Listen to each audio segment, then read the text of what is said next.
শীতের স্কিন কেয়ারের মধ্যে একটা ইম্পর্ট্যান্ট পার্ট হলো ফেসে স্টিম নেওয়া। এতে কি হয়, ফেসে যে ব্ল্যাক হেডস, হোয়াইট হেডস বা মরা চামড়াগুলো থাকে সেগুলো খুব সহজেই রিমুভ হয়ে যায়।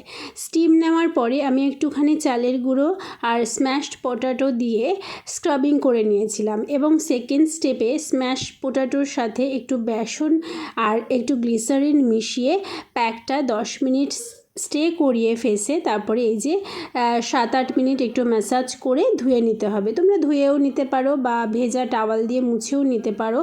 আলু কিন্তু স্কিনকে ইনস্ট্যান্ট গ্লো প্রোভাইড করতে ভীষণ হেল্প করে। আর বেসন তো আমরা সবাই জানি স্কিনের পক্ষে কতটা ভালো। তারপরে সেটা মুছে নিয়ে আমার পছন্দের শীতকালের ময়শ্চারাইজার, সেটা হচ্ছে নিভিয়া সফট, মেখে নিলাম। অবশ্যই ট্রাই করো ইনস্ট্যান্ট যদি গ্লো পেতে চাও। ভালো থেকো, সুন্দর থেকো, টাটা।